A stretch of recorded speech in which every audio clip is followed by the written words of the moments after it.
먼저 이 귀한 감사 축제 자리에 초대해 주신 하나님께 영광을 올려드립니다. 또한 이곳에 감사를 나눌 수 있는 기회를 주신 우리 허요한 목사님, 또 실은 굉장히 떨리고 기도하며 기대하면서 왔는데요. 우리 장로님들 또 온 성도님들 뵙게 되어서 기쁘게 생각하고 감사를 드립니다. 제가 매일매일 하는 기도가 있습니다. 한번 따라 해보실까요? 한번 따라 해볼게요. 하나님 아버지, 오늘도 생명 주시고 하루를 살아갈 수 있게 하셔서 감사합니다.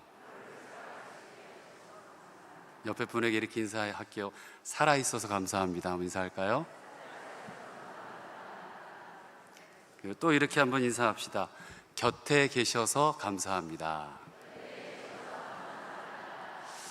여러분들이 곁에 계시니 너무 든든하고 또 고맙고, 감사 특밤이라는 것이 실은 꼭 누군가를 초대해서 감사한다라는 말씀을 듣는 것도 중요하지만 실은 가장 옆에 있는 분이 있는 것 자체가 감사가 아닌가라는 생각을 해봤어요.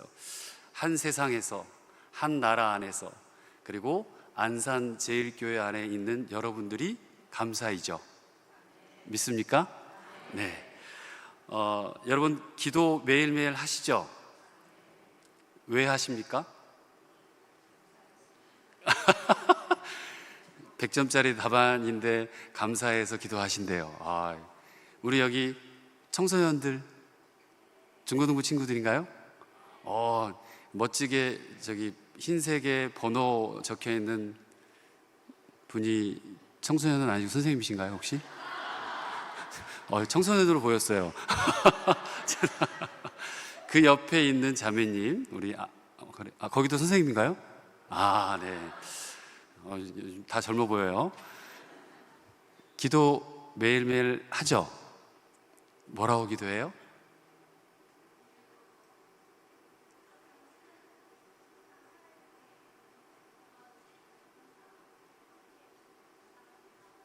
항상 살아있어서, 그리고 항상 함께해 주셔서 감사합니다. 맞아요? 제가 잘 들었나요? 우리 박수 한번 주실래요? 네.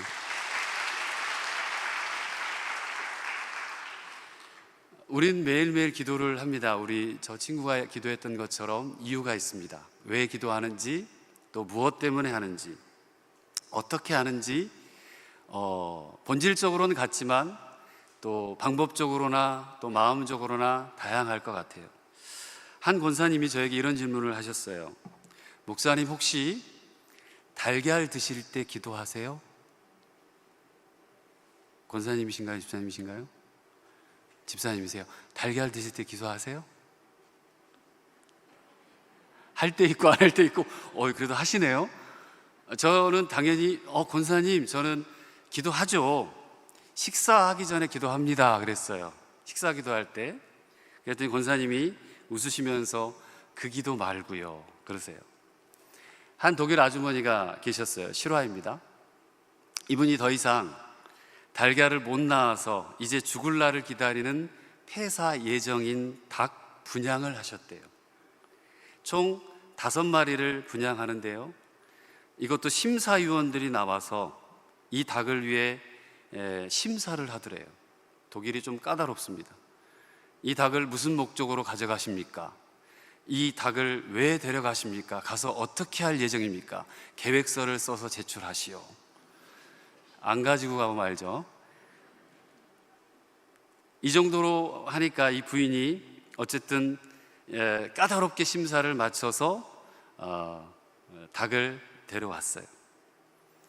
2025년 트렌드가, 저도 책에서 잠깐 어제 봤는데, 반려동물 또 반려가족 이슈가 내년에는 또 그게 강하다고 합니다.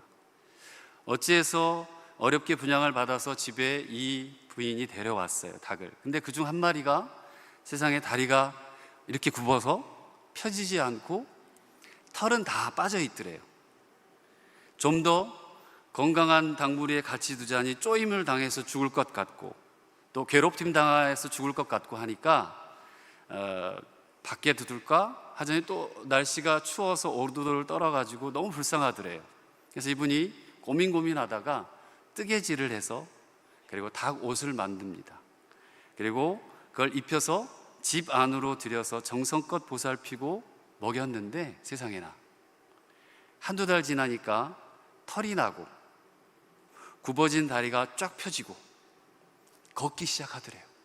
그리고 흙을 쪼아 먹고 땅도 쪼아 먹고 또 계속해서 쫓고 다니면서 정상적으로 활동하기 시작하는데 너무 기쁘더래요. 제가 이 얘기를 들으면서 기도는 온데간데 없고, 야, 이게 복음이다. 이게 복음이구나. 다 죽어가는 폐사의 닭에 그 걸어가던 털 다 빠진 그 뽑힌 닭이 독일 아줌마 손에 딱하니 붙들리니까 그분을 만나니까 살아나구나. 목사님, 달걀 먹으면서 기도하셔야 돼요 라는 그 말이 가슴에 와닿았어요. 이 자리에, 그리고 온라인으로 모인 우리 안산제일교회 모든 성도님 여러분, 이번 감사 특밤이 누군가에겐 복음이 되길 소원합니다. 그리고 곁에 계신 분들이 한번 이렇게 얘기합시다. 당신에게 복음이길 바랍니다. 그리고 이렇게 고백합시다. 우리가 복음을 전달합시다.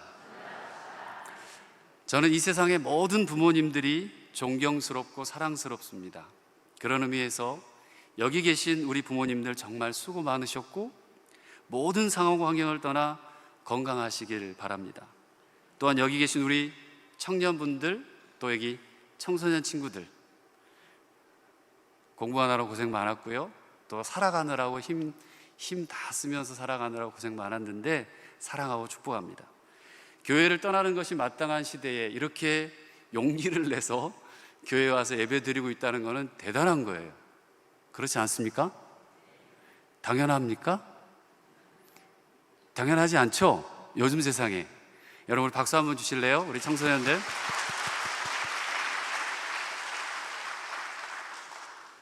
오롯이 하나님 편에 붙어 있겠다고 세상 기준 맞짱 뜨고 하나님 기준 붙잡고 주님 기준에 서려고 살려고 이 자리에 나온 우리 모든 분들 축복하고 사랑합니다. 저는 예전에 서독에 수도가 있었던 주입니다. 독일에 총 16개 주가 있고요. 큰 도시들이 약 82개가 있는데요. 그 중에서 저희 교회가 있는 도르트문트라고 하는 지역은 9번째로 큰 도시입니다. 그리고 그곳에서 디아스포라 한인교회를 섬기고 있습니다. 도르트문트 하면 생각나는 단어가 있으신가요, 혹시? 뭐 이런 게. 축구가 생각나시죠? 여기 그림 보여요? 축구 생각나시고 그 밑에 뭐가 있습니까? 야, 여기는 술을 다 안 드시는군요. 어떤 분한테 얘기했더니 맥주요 그러길래, 아, 맥주 저분 좋아하시구나 그랬는데, 맥주의 나라, 뭐 축구의 나라, 그 중에 도르트문트라는 곳은 굉장히 축구의 아주 특심인 동네이기도 합니다. 그곳에서 한인 디아스포라 교회 13년 지금 섬기고 있는데요. 넓게는 전 유럽을 또 기도로 품고 동유럽 또 선교사님들과 함께 지역들 같이 섬기고 있는데요. 특별히 저는 청소년들 좋아하고요, 또 청년들 좋아하고요. 독일에 유학을 가자마자 어학하느라고 힘들어 죽겠지만 그럼에도 불구하고 1.5세, 2세들 너무 좋아해서 함께 그들과 함께 사역하고 섬겼습니다. 그리고 특별히 젊은 부부들, 직장인들, 또 교민 1세대입니다. 판옥 간호사, 광부로 오신 분들과 함께 웃고 울면서 말씀을 나누고 기도하면서 지금까지 걸어왔습니다. 제가 선교하고 있는, 저희 교회 선교하고 있는 지역들을 보니까 동유럽의 헝가리 들어보셨을까요? 헝가리나 이번에 전쟁 때문에 힘든 우크라이나 있죠?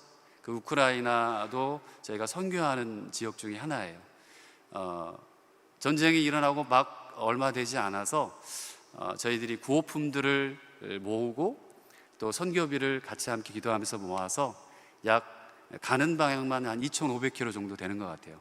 그걸 직접 운전하고, 저도 운전하고 또 한 분도 운전해서 같이 구호 물품들을 현지 선교사님한테 전달해드리고, 국경에서 만나서 전달해드리고 오고, 또 불가리아, 또 알바니아, 코소보, 그 선교사님들을 찾아다니면서 케어하고 섬기는 사역들을 했습니다.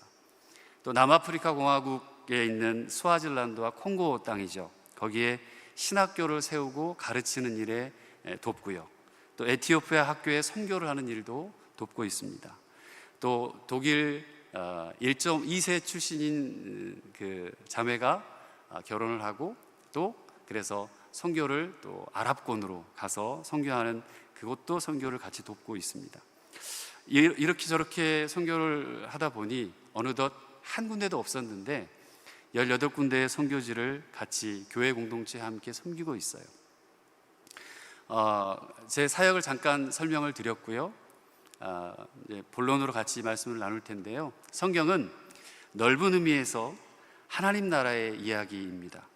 하나님의 구원의 역사와 이를 위해 생명 주신 예수님과 십자가의 기록들이 실은 우리들을 움직이게 하고 있어요. 아울러 그분을 오롯이 믿고 따르기 위한 제자들과 또 하나님의 사람들을 움직이게 하시는 성령님의 역사와 능력으로 점철된 복음의 이야기, 선교의 이야기, 교회의 이야기로 가득합니다. 그렇기에 오늘 사는 우리 이 땅의 교회, 저와 여러분들이 그 이야기들을 토대로 복음을 전하고 선교를 하고 있는 것이죠. 저는 세상에서 가장 아름다운 단어가 어떤 것들이 있을까 곰곰이 생각해 봤는데요. 여러 가지가 있지만 그 중에 저는 어머니라고 하는 단어가 아름답지 않나 생각을 합니다. 어떤 논리로도 어떤 이론으로도 설명할 수 없는 단어요 이름이 어머니입니다. 성경에 보니까 모든 산자의 어머니 하와, 여러 민족의 어머니 사라, 천만인의 어머니 리브가, 그리고 여러분 라헬, 또 나오미와 룻, 또 다말이라는 여인도 있죠. 예수님의 어머니 마리아, 그리고 신약의 수많은 여인들이 등장을 합니다. 성경에도 어머니라고 표현되어 있는 단어들을 제가 찾아봤더니 330번이 나오더라고요. 330번의 어머니라는 단어가 나와요. 아브라함, 우리가 잘 아는 이삭과 야곱, 12지파와 아들들, 또 모세와 이후 다음 세대까지 무수히 많은 어른들이 등장합니다. 그리고 부모님과 자녀들이 등장해요. 지금 세대가 등장하고 그리고 다음 세대가 그 이야기들이 등장합니다. 가문들의 이야기들이 기록되고 펼쳐진 게 성경의 이야기예요. 우리는 이 말씀, 기록들이 쓰여졌기 때문에 그 성경을 통해서 오늘을 살아갈 지혜와 힘을 얻게 되고요, 능력과 용기를 얻게 되고 미래에 대한 소망과 희망을 발견할 수 있습니다. 우리 인생의 여정을 생각해 보면 우리 청소년도 있고 또 청년분도 계실 거고 또 우리 어른들도 있지만 지나온 삶을 생각해 보면 내 마음대로 됐던 적이 별로 없던 것 같아요. 그렇기에 특별히 하나님을 믿는 사람들은 인생의 여정을 생각할 때 오늘 내 걸음을 어떻게 한 발 한 발 내딛어야 할지를 가늠할 수 있는 과정이죠. 그 과정이 굉장히 필요하고 중요하다는 것을 알 수 있어요. 이건 지금 세대에게도 중요하고 다음 세대에게도 매우 중요한 의미를 가지고 있는데요. 그래서 특별한 세대와 세대를 이어가는 말씀들이 성경의 곳곳에 쓰여져 있습니다. 그 중에 하나가 모세라고 하는 사람과 여호수아라고 하는 사람의 인물의 관계를 보면 아하, 이 두 사람이 왜 이렇게 발전하고 발전해서 여기까지 왔을까라는 것을 다 이유가 있다는 것을 알게 됩니다. 성경을 한번 읽어볼게요. 한번 같이 읽어보겠습니다. 시작. 여호와께서 모세에게 이르시되 이것을 책에 기록하여 기념하게 하고 여호수아의 귀에 외워 들리라. 아멘. 이스라엘 백성이 신광야입니다. 신광야에서 르비딤이라고 하는 곳에 장막을 치고 거기서 지냅니다. 근데 사람들이 많이 모이게 되면 뭐가 일어날까요? 불평과 불만들이 일어나요. 불평과 불만들이 일어나는데 지금 넘기시면 안 되고요. 좀 이따 넘겨주세요. 네. 불평과 불만들이 일어나고 그 가운데 마실 물이 없어서 원망하고 불평하는 상황에서 모세가 하나님께 부르짖습니다. 하나님은 모세에게 얘기하셔요. 네가 나일강을 쳤던 그 지팡이를 손에 잡고 가라. 내가 반석을 치고 그곳에서 물이 나와서 백성들이 마시도록 하겠다고 말씀하세요. 그때 아멜렉이라는 이방 세력이 등장을 합니다. 쳐들어왔어요. 그리고 모세가 산 꼭대기에 올라가서 하나님의 지팡이를 손에 들고 기도합니다. 모세가 손을 들면 이스라엘이 이기고, 아는 얘기일 거예요. 모세가 지쳐서 손을 내리면 이스라엘이 져서 아멜렉이 이기게 되는 상황입니다. 그때 옆에 있던 든든한 지원군이죠, 아론과 훌이 양쪽 손을 붙들고 올리며 해가 지도록 내려오지 않도록 합니다. 그리고 결국 전쟁에서 승리하게 돼요. 이 전쟁에서 승리하고 돌아오는 여호수아를 보면서 오늘 본문 말씀, 지금 오늘 출애굽 17장 14절의 말씀을 이야기했던 거예요. 모세에게 이렇게 하신 이유가 뭐였냐? 하루하루, 매일매일 네 손의 승리를 위해 계획을 세우기보다는 기도로 살았으면 좋겠고, 하나님의 힘을 의지해서 살아가도록 하시려고 모세가 여호수아에게, 그리고 여호와께서 모세에게 이야기를 하셨던 거죠. 이건 나이가 적으나 혹은 나이가 많으나 모두에게 해당되는 말씀이에요. 젊었을 때는 내 힘과 능력만 중요하게 생각하고 그것만 보였어요.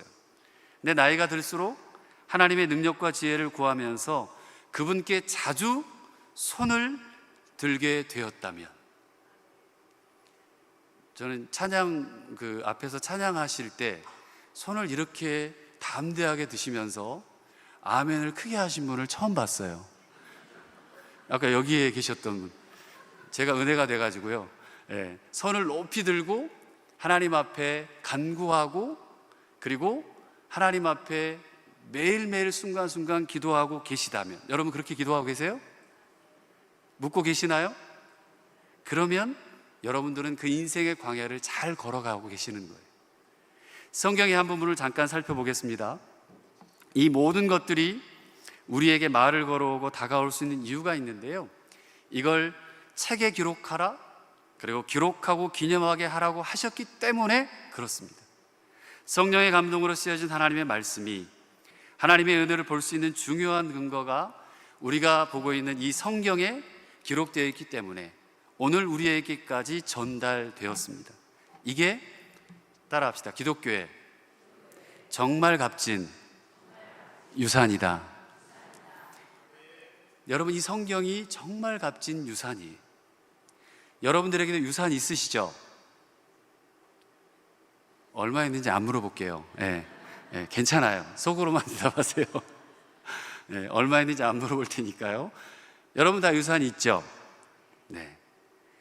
그 유산은 어떻게 전달되고, 그 유산은 어떤 것들이 여러분에게 있을까? 특별히 세상의 기준도 그렇지만 예수 믿는 사람들에게 있어서, 저와 여러분들이 이 땅의 그리스도인들이 오늘날 우리 교회가 과연 무엇을 남겨주고 흘려보내고, 여기 있는 우리 청소년이든 청년이든 또 이 주위의 이웃들이든 누군가에게 무엇을 남겨줘야 될 텐데 무엇을 유산으로 흘려보낼 수 있을까? 많은 실제적인 기도를 제가 하게 됐습니다. 오늘 말씀의 한나 이야기가 그 중에 한 고민을 해결해 줬습니다.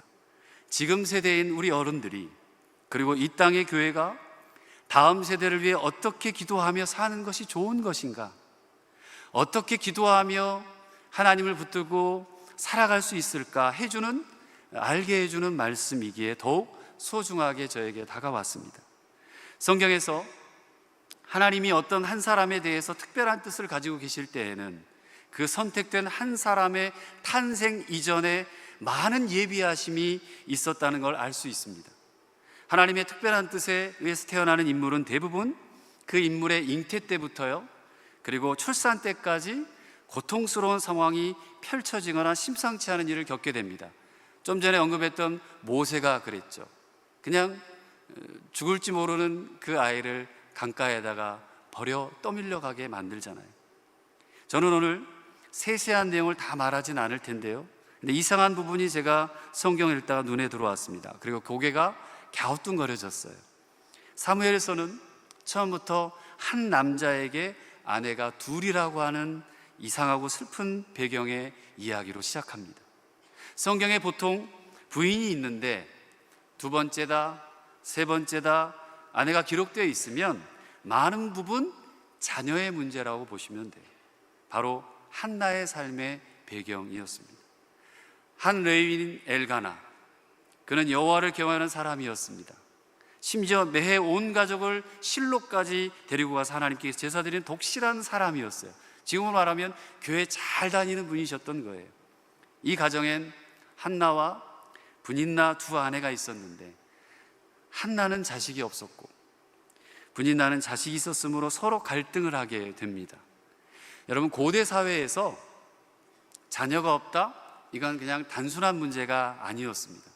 마음에 큰 고통이 있었고, 당시에 엄청난 시선, 엄청나게 압박이 있는 시선들을 감내하면서 한나는 조용히 하나님 앞에 나가서 가슴을 치고 기도하는 그 모양이 오늘 성경의 말씀의 내용이에요.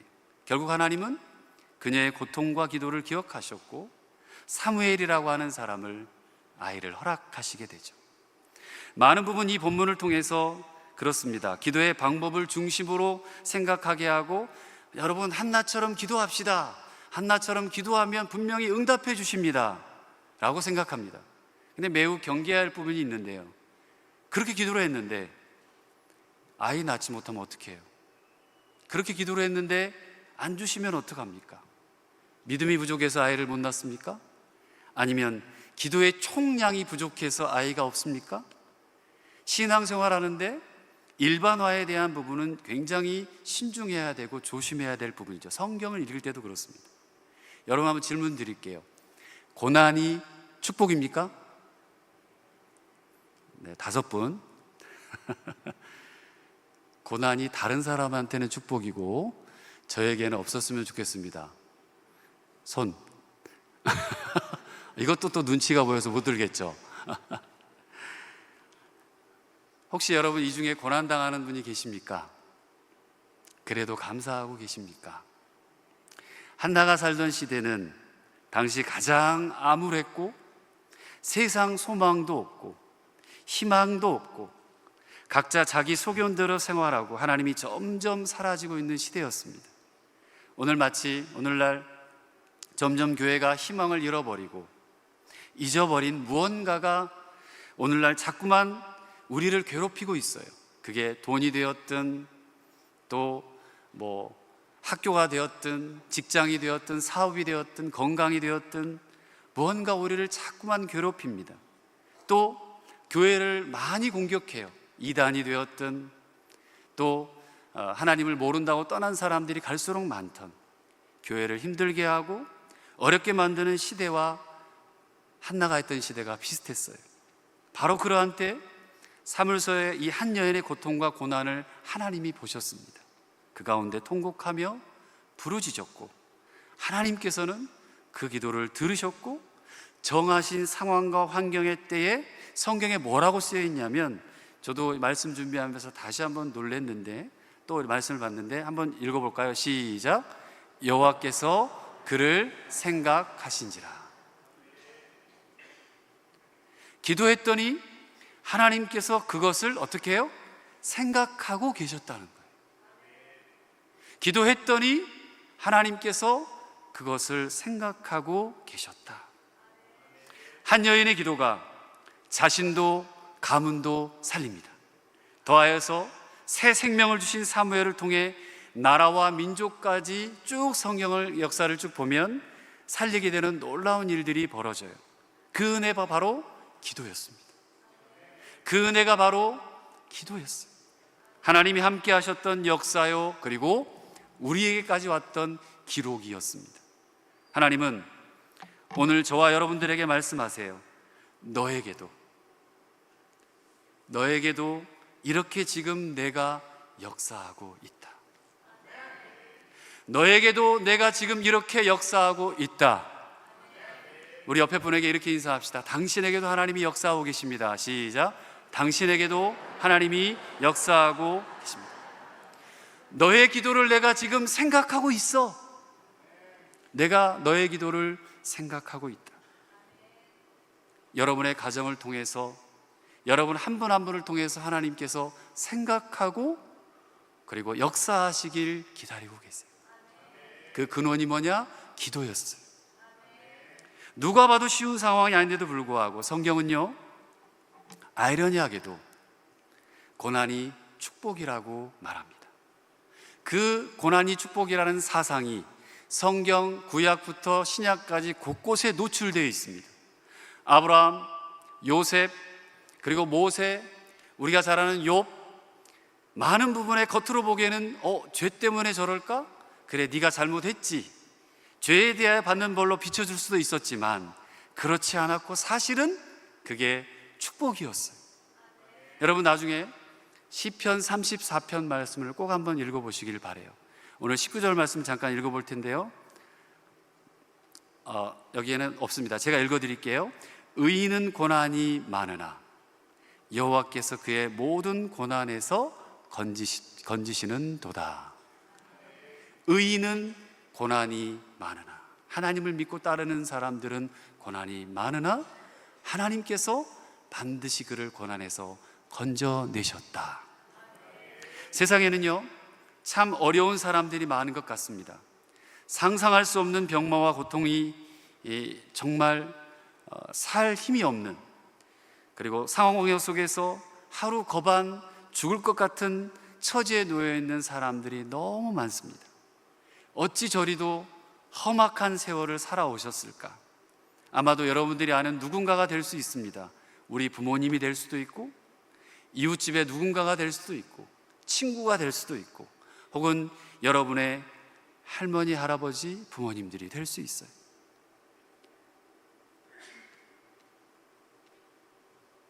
거기에 교회를 다니는데도 왜 고난은, 교회 다니는데, 기도했는데 왜 고통은, 왜 가난은 따라다니고, 왜 병만은 해결이 안 되고, 내가 소원하는 기도하는 것들이 하나도 이루어지지 않는지 참 많은 생각을 하면서 교회를 다니고 또 교회를 떠나는 사람들도 요즘 시대에 점점 많다는 것을 느끼게 됩니다.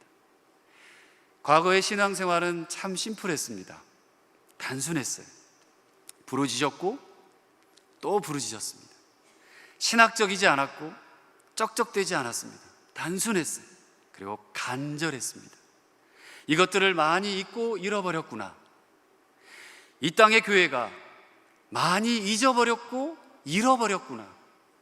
단순하고 간절함들을 잃어버렸구나. 교회마다 탄식하는 기도가 너무나도 적어지고 있구나. 시편 107편 말씀에 보니까 근심 중에 부르짖었고, 환난 중에 부르짖었고, 고통 중에 부르짖었고, 그랬더니 하나님께서 사망의 그늘에서 너를 건져내었고, 말씀을 보내어서 고치고 위험한 지경에서 건져주셨다. 광풍을, 천재지변까지도 광풍을 고요하게 하시고 물결도 잔잔하게 하시는 분이 우리 하나님이셨는데, 나의 하나님이셨는데 지금은 어떤가요? 지금 여러분에게 이 하나님이 살아 계십니까? 한 무명의 남자와 여인이 있었습니다. 처절한 가난과 그리고 임신하지 못했습니다. 매일매일 일뿐인 인생이었어요. 육신의 고통이 너무 심했고 고난은 차곡차곡 쌓여만 갔습니다. 그 모든 것으로 점철된 한 여인의 삶이 있었어요. 교회를 다니지 않았고, 교회라는 곳은 아예 근처도 못 가봤어요. 예수라는 사람이 누구인지, 하나님이라는 사람이 누구인지, 성령이라는 분이 누구인지 보지도 듣지도 알지도 못하면서 귀신을 섬겼고 조상과 혹은 제사를 지내면서 전혀 상관없는 인생을 40여 년을 살아왔습니다. 그 여인에게 어느 날 남편과 이름 모를 섬, 전혀 알려지지 않고 희망도 없어 보이는 그런 섬에서 소망 없이 길을 걸어갈 때 교회 종소리가 들려왔습니다. 그리고 남편이 얘기합니다. 여보, 우리 교회나 가세? 여보, 우리 교회나 가세. 하루하루 살 희망 잃어버리고 가난과 병마와 그리고 그렇게 싸워가던 한 여인은 지푸라기로도 잡고 싶은 심정으로 그 교회에 나가게 됩니다. 아야, 교회에 나가면 병을 고친다더라. 너 화정이 엄마야, 교회 꼭 나가라. 이 소문도 들었던 차였습니다. 교회를 나갔고 거짓말처럼 병이 나아버렸어요. 그리고 하나님이 치료하시고 고쳐주신 거죠. 초등학교 4학년 때 처음으로 전라남도 신안군 팔근면 매도라는 섬에서 교회를 나갔습니다. 옆에 돌이 보이시죠? 저는 교회를 나갈 때 밀물 때는, 물이 들어올 때는 교회를 못 가고 물이 빠졌을 때 저 돌을 밟으면서 교회를 갔어요. 저 돌을 보고 저 돌을 밟으면서 1시간 반가량을 걸어서 교회를 나가기 시작했습니다. 어머니가 입버릇처럼 말씀하셨습니다. 아들아, 내가 죽으면 꼭 엄마가 쓴 일기장을 읽어보거라. 아이고, 아무도 내 속 몰라야? 아무도 몰라야. 너가 아버지도 모르고 아무도 모른다. 이런 말씀을 저에게 중학교 때부터, 제가 중1 때부터 혼자 밖에 외지에 나가 살았는데, 한 번씩 집을 들어가면 또 청년 때도 그런 말씀을 종종 하셨어요. 독일에 있으면서 거의 매일 아침 어머니께 문화 인사 전화를 드렸습니다. 제 소식을 알려드리기 위해서였어요. 어머니, 내일은 제가 어디를 갑니다. 내일은 교회에서 수련회를 하고요. 또 내일은, 또 그 다음 주는 무엇이 있어요. 누구를 만납니다. 어머님, 기도해 주세요. 그것이 제가 할 수 있는 유일한 효도였습니다. 그때는 이런 전화를 그렇게 어머니가 기다리셨다는 걸 몰랐어요. 하루라도 전화를 하지 않고 나는 무슨 일이 있어서 바빠서 내일 하지? 하고 하루를 넘겼어요. 또 일을 하다 보니 바빠서 그 다음 날도 넘겼어요. 그런데 어머니 일기장이 몇 년 몇 월 며칠 그날을 확인해 봤더니 뭐하고 계세요? 전화를 기다리고 계세요. 우리 아들이 전화를 안 줬어요. 그 기록이 거기에 써 있는 거예요. 몰랐습니다. 목소리 하나, 그냥 전화 드리는 것 자체가 무슨 생색 내는 것처럼, 엄마 저 잘 살아있어요? 전화 드렸고, 머나먼 타국에서 저 안전해요? 아무 문제 없어요? 외국에서 무슨 사건이 터졌다고 뉴스 나오면 전화부터 와요. 거기는 아무 문제 없냐? 이게 부모님들의 마음이고 어머니의 마음이었어요. 그걸 몰랐습니다. 2021년 초였습니다. 여느 때와 똑같은 전화통화 중이었어요. 엄마가 평소 안 하던 이야기를 시작하셨습니다. 그때까지만 해도 초기 경도 인지장애인 줄 알았어요. 하정아, 내가 너를 성북구 보문동 다리 밑에 버리려고 하던 아이를 달라고 데려왔어야. 그래도 엄마랑 아빠는 너를 친자식 이상으로 생각하고 키웠어야 라고 전화에다가 말씀을 하시는 거예요. 한동안 말을 못했어요. 어머님이 이게 조금 잠깐 정신이 조금 어디 외출하셨나? 근데 또박또박 얘기를 하세요. 누구의 집에서 누구 성씨에 누구 이름에까지 또박또박 얘기를 하시는 거예요. 깜짝 놀랐습니다. 저는 성북구 보문동 다리 밑에서 죽을 아이였습니다. 엄마가 저를 살리셔서 아들 삼아 주셨다는 것을 나이 50이 돼서야 알게 됐어요. 한동안 전화를 끊고 멍하니 소파에 앉아서 있다가 떨리는 마음으로 아내랑 이야기를 나눴어요. 여보, 잠깐만 이리 와봐. 제 아내를 불렀습니다. 여보, 좀 잠깐 이리 와봐. 내가 할 얘기가 있어. 왜요? 할 얘기가 있는데 엄마가 이상한 소리를 하시네. 저도 저지만 실은 아내가 충격을 받을까 봐 굉장히 내심 걱정을 하면서 한숨을 크게 내쉬고 아내에게 얘기를 했습니다. 엄마가 그러는데 내가 친아들이 아니라네? 아내가 눈을 멀뚱멀뚱 뜨더니 몇 초간 정적이 흘렀어요. 그랬더니 저에게 그럽니다. 그래서 뭐? 지 얘기 아니라고 지금. 그래서 뭐? 엄마는 엄마지. 그게 뭐 어떻다고? 엄마는 엄마지. 그 후로 약 한 3개월 정도 마음을 추스릴 시간이 필요했습니다. 하늘길이 제한되고 막혔던 2021년 5월에 요양병원에 있던 어머니의 사고로 수술을 위해서 제가 보호자가 혼자 무녀 동남이었으니까 혼자 가서 보증을 해야 되고 사인을 해야 돼서 제가 부랴부랴 2주 격리하고 들어가서 어머니를 만났습니다. 그리고 수술을 했어요. 그것 때문에 이제 다시는 어머니가 사시던 집을 못 가시겠구나. 아버지는 이미 오래전에 병상에 누워 계셨고 어머니가 병간호를 하고 있던 차였기 때문에 이제 시골 신안 섬집에는 아무도 들어갈 사람이 없겠구나. 정리를 해야 했습니다. 그래서 제가 부모님 그 옷장 이곳저곳 다 정리를 하던 차에 옷장에 있던 보자기 꾸러미를 발견했어요. 그리고 뭔가를 열어보니까 1980년대부터 쓴 설교 노트하고 그리고 38권의 그 엄마의 일기장이 그 안에 떡하니 있는 거예요. 노트였어요. 그게 제가 오늘 가지고 나왔습니다. 다는 못 들고 오고요. 이게 금전출납부예요.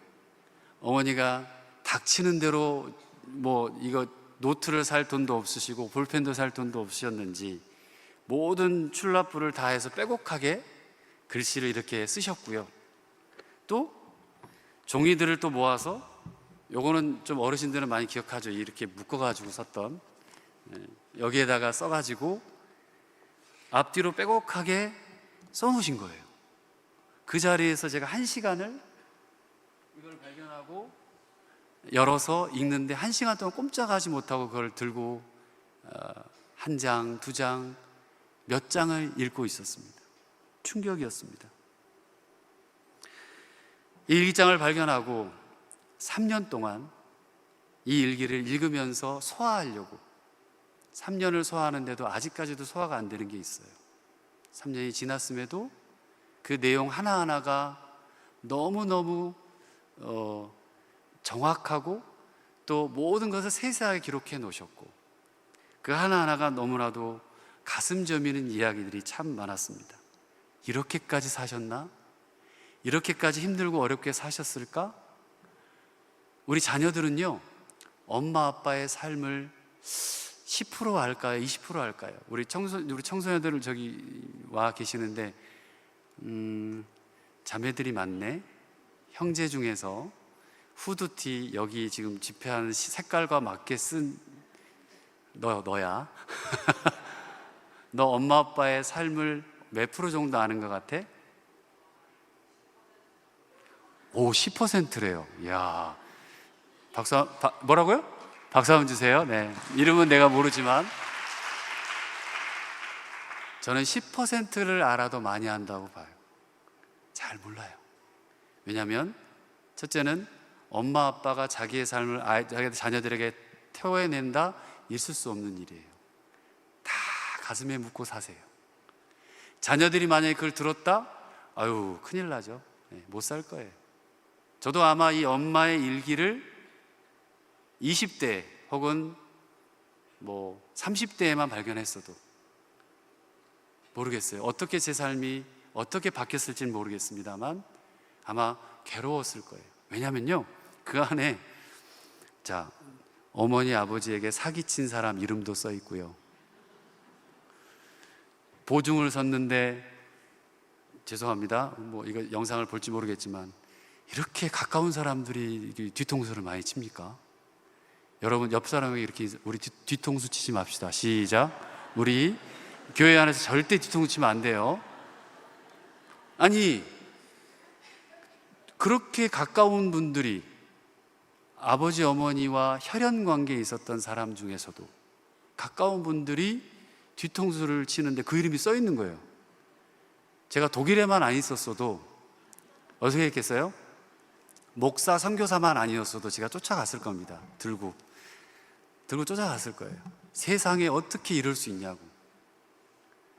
자녀들이 엄마 아빠의 삶을 다 몰라요. 내가 너무도 모르고 살았구나. 이렇게까지 자녀를 생각하고 이렇게까지 엄마 아빠의 삶이 치열했을까? 요즘 엄마 아빠의 삶, 우리 어른들 부모 세대도 마찬가지입니다만 얼마나 치열하게 살아오셨을까? 여러분 한번 생각해 보셨어요? 한없이 먹먹하고 한없이 눈물이 나서 마음이 참 많이 힘들었어요. 내가 몰라도 너무 모르고 살았구나. 그래도 효도한다고 하는 사람이었는데. 여러분 여기에 부모님들도 계시고 자녀들도 계시는데요, 우린 우리 할머니, 할아버지, 엄마, 아빠의 삶을 너무 모르고 살고 있어요. 겉모습과 이야기만 안다고 착각하고 살아왔다는 거죠. 이 안산제일교회를 지키고 기도했던 어르신들의 그 이야기들을 우리는 다 알지 못합니다. 저도 그랬어요. 그런데 이 기록, 일기장이 등장하고부터는 제가 가졌던 부모님, 그리고 인생, 신앙에 관한 부분까지 모든 것들의 충격과 생각의 전환들이 일어났습니다. 나는 이 시기에 뭐 했지? 그리고 지금까지 난 뭘 하며 지냈을까? 그리고 손녀와 손주들에게 태어났을 때부터 매일매일 기록되어 있던 그 장을 넘기면서 사진을 찍어서 손녀와 손주에게 보내줬어요. 야, 너 몇 년, 몇 월, 며칠 달 태어났을 때 할머니가 이렇게 기도하는 걸 써놨네? 너 어디가 아프다고 부모님께 내가 얘기를 했더니 네가 여기 딸아, 네가 아팠던 그때 할머니가 기도해 주셨어. 그거를 카피 복사해서 보내줬더니 애들이 충격받는 거예요. 손주 손녀들이.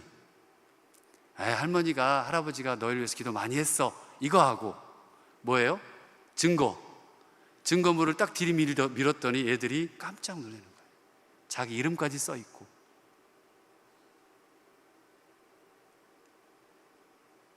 제가 자녀가 셋인데요, 읽다가 울다가 참, 나보다도, 부모보다도 내 어머니 아버지가 더 많이 우리 자녀들을 위해서 기도해 주셨구나. 그리고 또 하나, 어떻게 이런 글쓰기의 실력이 나오실까? 우리 아버지 초등학교도 못 나오셨고 우리 어머니 초등학교 간신히 나오셨다고 그러셨어요.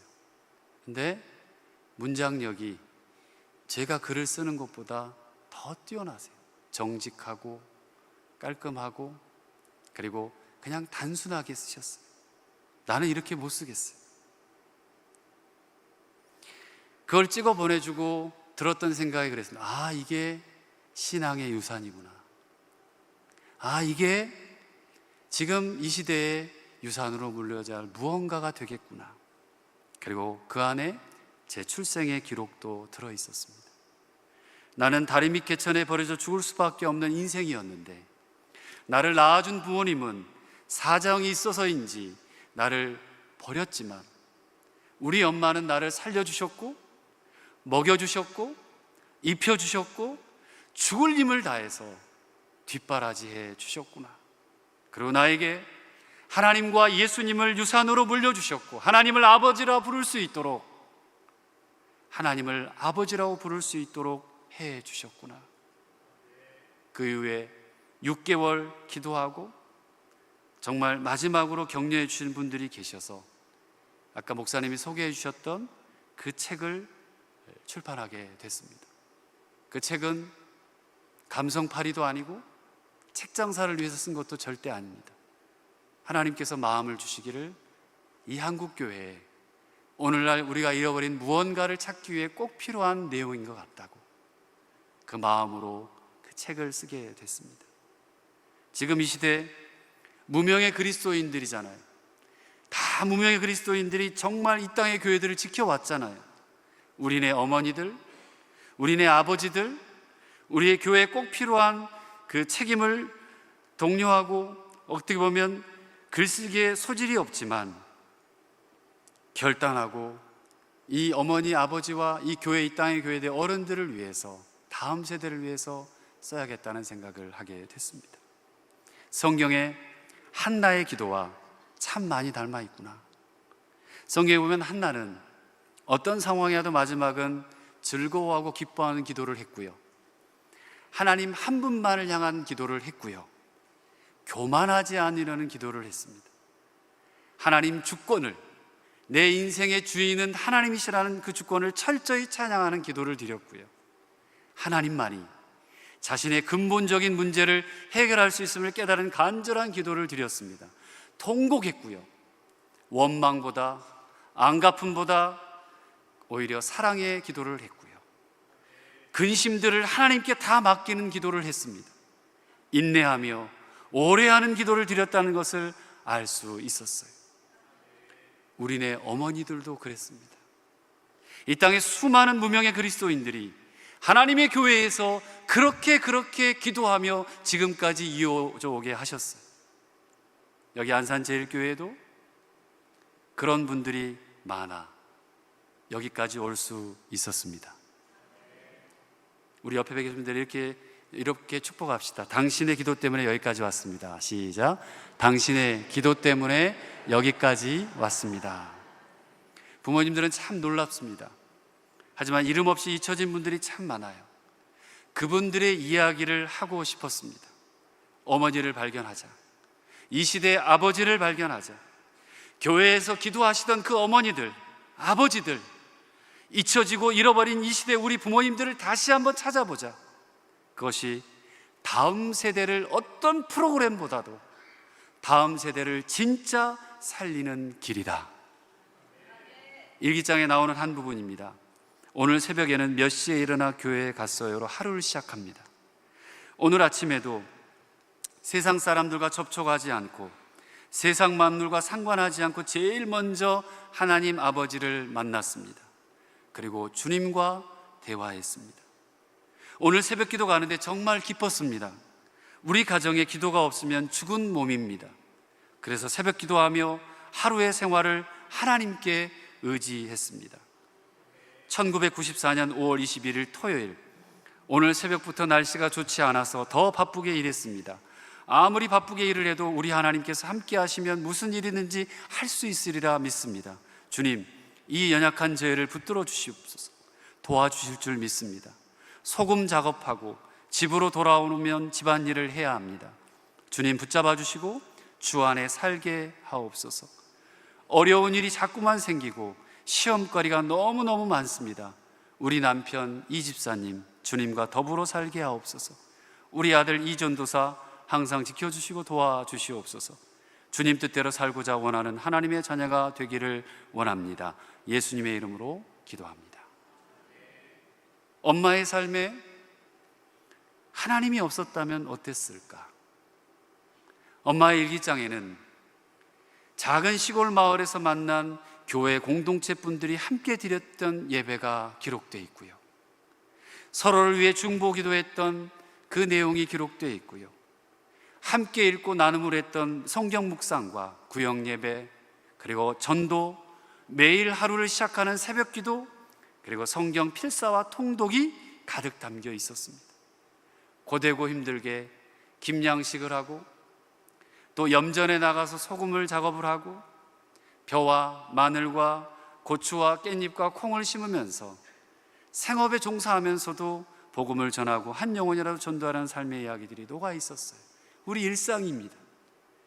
그리스도인으로서의 사명과 소명을 붙잡고 살아가는 모습이 담겨 있었습니다. 교회를 향한 절절한 사랑이 그 일기장에 가득했습니다. 1994년 4월 1일 주일, 우리 구역에서 구론산하고 영양제하고 목사님에게 드렸다.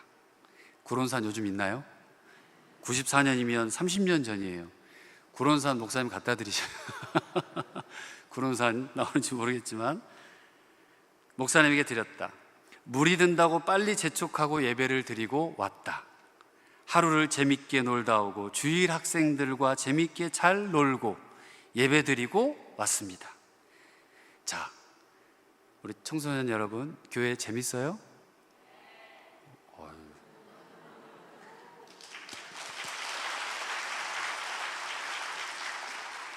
청소년 잘 들어. 우리 어르신들 교회 재밌어요? 청소년들보다 더 작은데요? 큰일 났네. 다시, 우리 안산제일교회 재밌죠?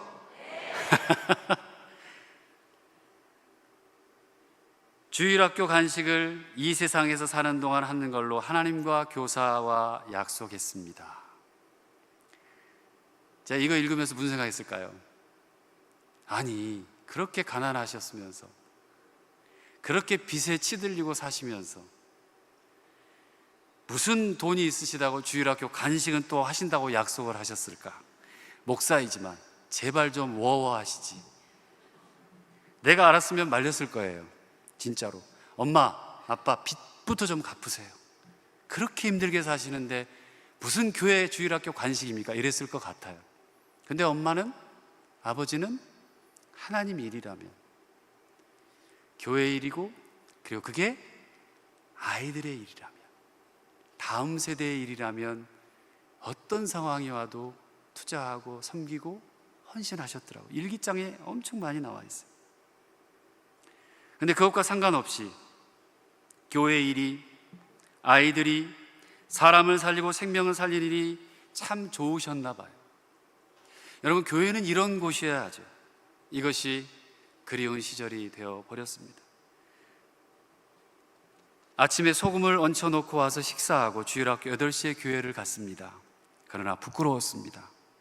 공과 공부를 하지 못하고 성경책도 한 절도 보지 못하고 읽지도 못하고 기도하니 아련했습니다.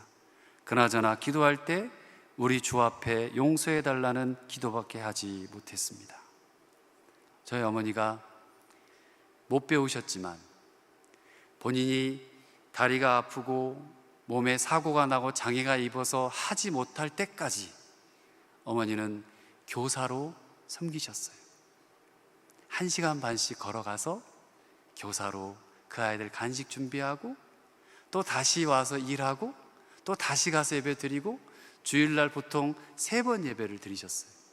주일학교 예배, 11시 예배, 밤 예배. 그게 써있는데 어찌나 눈물이 나든지, 야, 화정아, 너는 지금 뭐하고 있냐? 너 목사잖아. 화정아, 너는, 엄마는 이렇게까지 최선을 다해 섬기셨는데 너는 지금 뭐하고 있니? 어머니는 맡은 사명을 소홀히 여기려고 한 것도 아니건만 정말 피곤하고 일이 많아서 어쩔 수 없이 물리적인 단결로 인해 공과책 못 봤어요. 용서받을 수 있죠. 그런데 그거 하나조차도 죄송하고 아이들에게 미안해서 용서해달라고 기도하는 모습이 제가 부끄러웠습니다. 내 심장을 두드리게 하고 두근거리게 하는, 가슴 뛰게 하는 그 무언가를 이 일기장 기록에서 다시 찾은 것 같았습니다. 한 독일 남자가 삶의 성공도 어느 정도 이룬 데다가 먹고 사는데 아무 문제가 없었는지 너무 사는 게 무료했어요. 재미가 없어서 자동차 정비를 배워서 다 정리해서, 독일이 자동차의 나라잖아요. 그 독일보다는 날씨도 좋고 해가 좋고 싸고 괜찮은 저기 아프리카로 건너갑니다. 정비소를 하나 떡하니 차려놓고 하루가 지납니다. 일주일이 지나고 한 달이 지나고 1년이 거반 다 되는데 심심하더래요. 돈이 있어야 아프리카에 무슨 차가 있겠어요? 없어요. 자동차가 있어야 정비를 해주는데 파리만 날린 거예요. 근데 어느 날 한 아이 꼬마가 찾아온 거예요. 그러면서 부끄럽게 조심스럽게 이렇게 얘기합니다. 아저씨, 저 여기서 $1 나 $1만 주시고 나 여기서 아르바이트 하면 안 되겠냐고. $1. 그래서 이 아저씨가 무료하니까 이 아이를 채용하고 일을 가르치면서 지냈대요. 얼마 지나니까 엄마가 찾아왔답니다. 엄마가 찾아와서 두리번 보니 왜 왔나? 가려나? 근데 안 가더래요. 그러니까 이러면서 나와서 얘기하는 거예요. 아저씨한테, 주인 아저씨한테. 자기 아무것도 바라는 게 없는데 제발 이 옆에, 이 정비소 옆에 천막 하나 치고 거기에 아들이 일하는 것 좀 보면서 지내도 되겠냐고. 그래서 이 주인 아저씨가 뭐 그러라고 했대요. 그러고 했더니 하나, 둘, 셋, 자기 가족들이 계속 오더래요. 자기 식구들이 옆에 천막 자리 잡고 또 자리 잡고, 그러더니 또 하나, 둘, 셋 오더니 자기 온 일가 친척이 다 오더래요. 그러더니 한 마을을 이루어버렸어요. 한 마을을 이루니까 그 가운데서 누가 아팠나 봐요. 이 아저씨한테 누가 지금 아픈데 제발 병원 좀 데려가 달라고 부탁을 합니다. 이 아저씨가 알았다고, 당연히 머니까 수십 킬로 걸리니까 트럭을 딱 대절해 놨는데 갑자기 이 사람의 열려있는 20여 명의 사람들이 우르르 오더래요. 그 차를 타고 병원을 같이 가고, 아직 가만 보니까 이대로 놔두면 안 되겠더래. 불도 없지, 물도 없지. 그러니까 태양열 그거를 설치해주고, 전기가 들어가게 해주고, 우물을 파주고, 물을 먹을 수 있게 해줬어요. 그러면서 이 사람들이 이 아저씨한테 그런 얘기를 하더래요. 당신이 예수님이라고. 이 아저씨가 독일 실제 다큐멘터리 인터뷰에서 하던 내용이에요. 내가 어느 순간에 봤더니 예수가 되어 있더라고.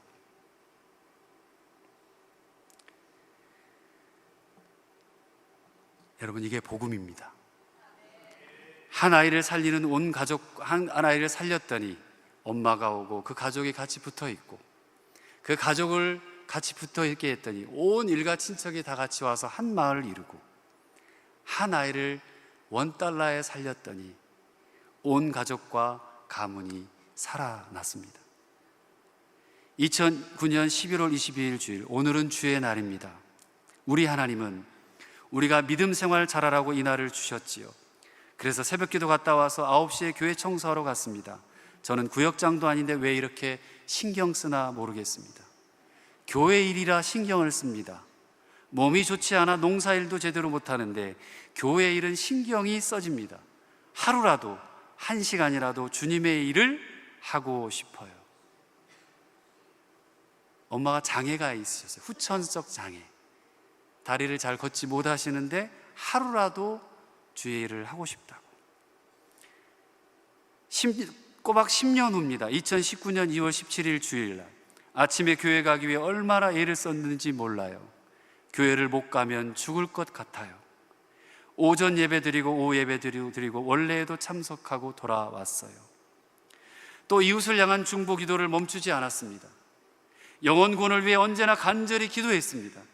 자신의 제일 첫 번째 사명을 복음 전하는 것이라고 믿었습니다. 그래서 자나깨나 우리 가족, 우리 친지들 믿음을 위해, 구원을 위해 기도했습니다. 2004년 2월 23일 월요일, 우리 마을 아픈 사람이 너무 많아요. 저의 손길이 예수님의 손길을 통하여 고침받고 교회로 나아올 수 있게 해주세요. 우리 마을 사랑하는 형제님들, 불쌍한 영혼들이 예수 믿고 구원받게 해주세요. 핍박을 얼마나 많이 받으셨는지. 섬마을에 우리 엄마 아빠 저만 교회를 나가기 시작했어요. 서양 귀신 믿는다는 것들이 여기에 들어와서 물을 다 흐린다고, 우리 마을 다 버려놓는다고 박해를 참 많이 받으셨어요. 그래서 교회를 갈 때 정상적인 길로 가지 못하고 밖에 이 둘레로 삥 둘려서 한 2배 이상의 거리를 돌아서 피해 다니며 교회를 가셨습니다. 끊임없이 그래도 복음을 전했습니다. 포기하지 않았습니다. 결국 그 온 마을 사람 수십 명의 사람들을 다 전도했어요. 마지막까지 다 전도하셨고, 저도 아이들 주일학교 아침이면 얘들아 교회 가자, 이화정의 외침소리에 그 아이들 다 데리고 교회 가면 상주니까 상 받으려고 그렇게 아이들 다 전도하고 결국 그 마을을 다 복음화 시켰습니다. 교회는 생명을 살리는 곳이다. 교회는 생명을 살리는 구조선이다. 그 구조선에 들어온 모든 자들은 살아난다. 이 마음이다. 이 태도가 사라져버렸다. 어디에 빼앗겨 버렸을까? 우린 하나님의 교회를 가기 위해 얼마나 애쓰고 있을까? 교회를 못 가면 죽을 것 같은지. 여러분 어떠세요? 교회 못 오면 죽을 것 같으세요?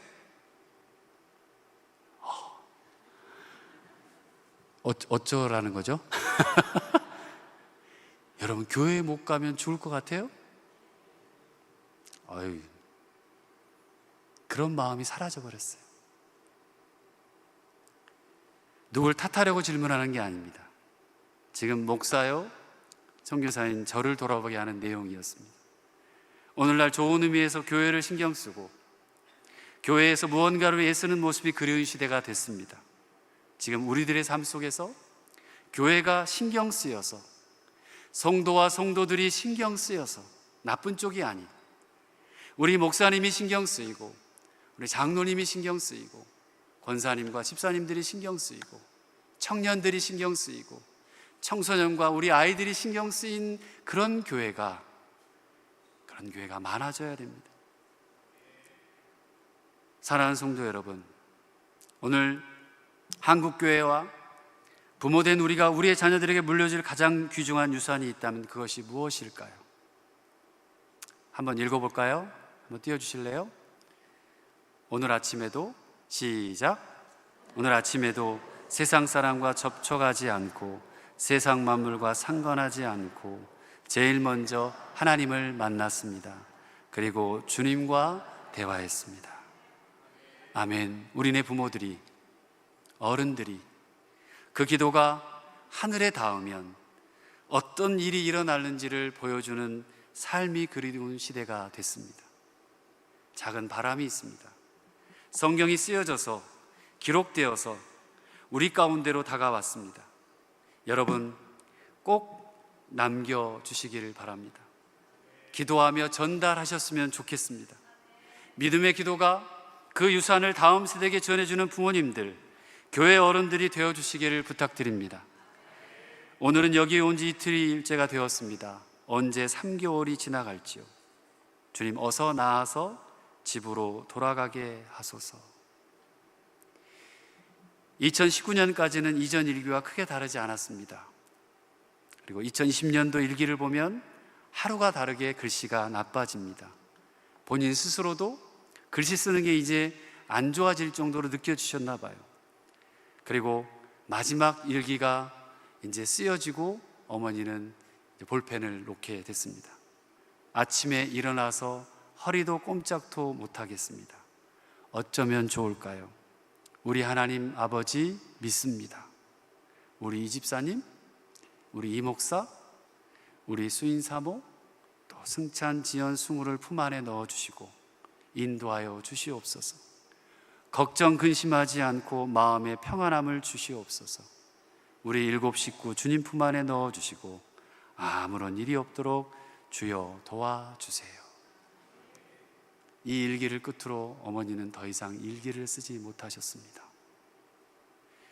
2010년 4월 2일까지 수십 년간 매일 일기장을 가득 채우던 엄마의 일기가 멈췄습니다. 무슨 내용인지 모를 내용도 있지만 아들과 손자들을 향한 일기가 평생 매일 기도했던 그 기도로 일기가 끝을 맺습니다. 마지막까지 자녀들을 위해서, 마지막까지 손주와 손녀들을 위해서 평생을 사시다. 그렇게 기도하고 내려놓으셨습니다. 우리 요한복음 20장 21절을 한번 읽어보겠습니다. 시작.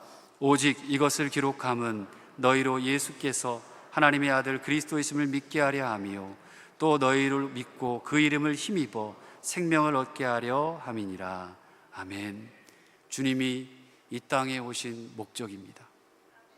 평생을 사시다 아프지 않고 고통스럽지 않아 주님 부르실 때 참 평안하게 하늘나라로 가시는 부모님들도 계시지만 그렇지 못한 부모님들이 우리 주변에 참 많은 것 같습니다. 저희 부모님 지금 두 분 다 아무도 알아보지 못하시고 요양병원에 누워 계세요. 가슴으로 키운 외아들도 못 알아보십니다. 어머니의 일기를 읽고서야 지독한 가난이 얼마나 심했는지, 여러 무시와 천대를 얼마나 받으셨는지, 그리고 그 가운데도 평생 하나님과 대화하려고, 하나님 앞에 기도하며 살아가려고 얼마나 몸부림치고 싸우셨고 버텨오셨는지를 알게 되었습니다. 너무나 피곤하니까 일기장 곳곳에 일기가 그냥 지렁이처럼 끝나다가 끝나는 일기장들이 있어요. 너무 피곤한데 그걸 쓰면서 끝까지 기도하셨어요.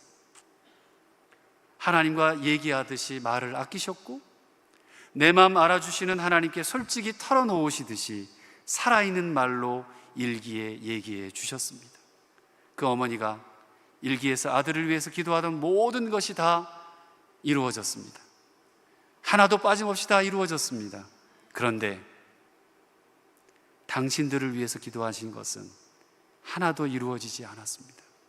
평생 가난에서 벗어나지 못하셨고, 사람들에게 뒤통수 맞기 일쑤였고, 아들한테 넉넉하게 용돈 한번 제대로 보내주지 못했습니다. 하나님 좀 들어주시지요. 하나님 제발 좀 들어주시지 왜 안 들어주셨어요? 사시는 날 동안 좀 들어주시지요, 하나님. 제가 일기를 읽으며 속으로 외쳤던 물음이었습니다. 왜 기도하는데 힘들게 사시게 놔두셨어요? 하나님 왜 기도하는데 힘들게 사시도록 그대로 놔두셨습니까? 다 내가 성실해서 괜찮은 인간이어서 나 정도면 그래도 열심히 살아왔다고 생각을 했는데 아니었습니다. 오늘 아까 찬양해 주셨는데 엄마에게 할 그 기도를 다 끌어모아서 어머니들은, 아버지들은 자녀들을 위해 기도했다는 거죠. 알고 봤더니 당신들을 위해 기도를 제가 읽어봤어요. 당신들을 위해 돈을 좀 잘 벌게 해주라고 한다든지, 빚을 빨리 갚게 해주라고 한다든지, 저 나쁜 놈 좀 어떻게 잡아가라고 한다든지, 그런 기도보다 어머니의 기도에는 교회를 위한 기도를 하셨고, 그리고 목사님을 위한 기도를 하셨고, 교회 식구들, 구역 식구들을 위한 기도를 하셨고, 그리고 이웃 사람들을 위해서, 마을 사람들을 위해서 기도하셨습니다. 다 모아서 아들을 위해 기도하신 것밖에 없었습니다. 그냥 하나님께 부탁드렸다. 그런데 거기에도 아들이 부자라 되라고 기도를 안 해주셨어요. 성공하라고 기도 안 해주셨어요. 우리 아들이 능력 있는 자나 연약한 자나 모두 품어줄 수 있는 목회자 되기를 기도합니다. 돈 있는 자나 없는 자나 한결같이 사랑해주고 기도해주는 목회자 되기를 기도합니다. 특히 하나님이 어떤 일을 사랑하는지 그 마음을 잘 품고 살기를 기도합니다. 가진 것 없다고 남에게 무시당하고 손가락질 당하는 사람들 사랑해주고 기도해주는 목회자 되기를 기도합니다. 궁핍해서 고개를 들고 살지 못하는 이들 손잡아 주기를 기도합니다. 우리는 가진 것 없이 이렇게 어려운 가정 환경에서 살아왔지만 우리 아들은 능력 있는 하나님의 종이 되어서 하나님 뜻을 잘 따라서 깨끗한 하나님의 종이 되기를 소망하며 기도합니다. 저 앞으로 어떻게 삽니까? 이 기도대로 살아야 되는데,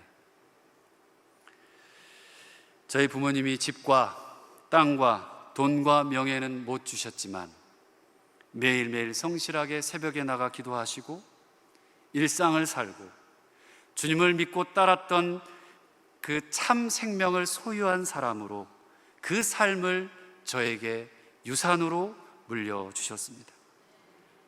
온몸으로 세상의 가치 기준을 맞아가며 피하지 않으셨습니다. 힘들어도 죽겠어도 어려움이 없는 게 아니었습니다. 그럼에도 불구하고 믿음과 신앙을 지키려고 했습니다. 전 그걸 몰랐어요. 기록이 남겨져서 그 일기가 내 손에 들어와서야 알게 됐습니다.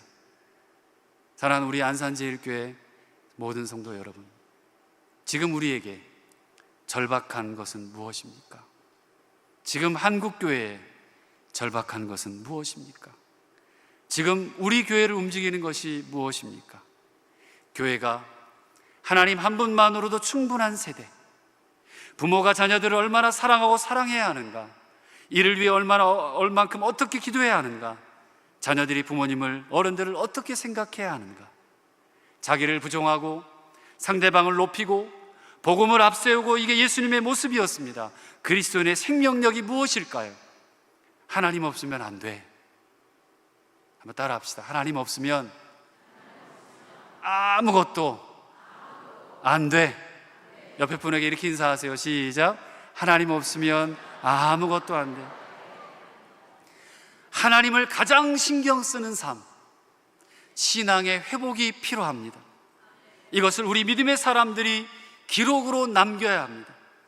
부모님의 정신이 온전하지 않을 때 우연히 발견한 엄마의 일기를 읽으면서 알게 된 부모님의 삶과 신앙과 믿음의 유산이 아들을 지나서 손녀와 손주들에게까지 어떻게 전해졌는지, 우리 부모님들께, 그리고 이 땅의 부모님들께 꼭 이 교회 가운데 나누고 싶었습니다.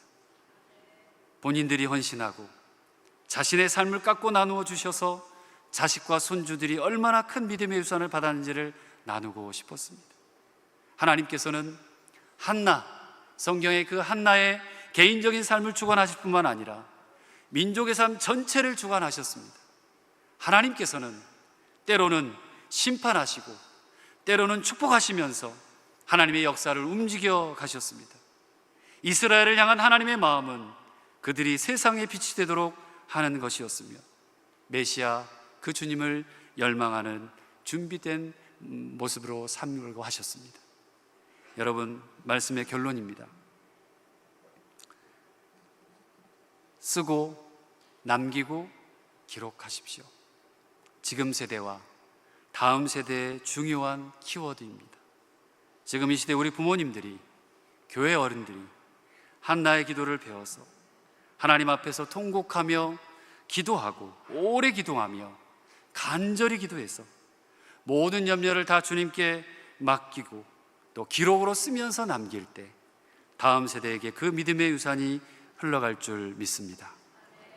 도전하십시오. 후회하지 않으실 겁니다.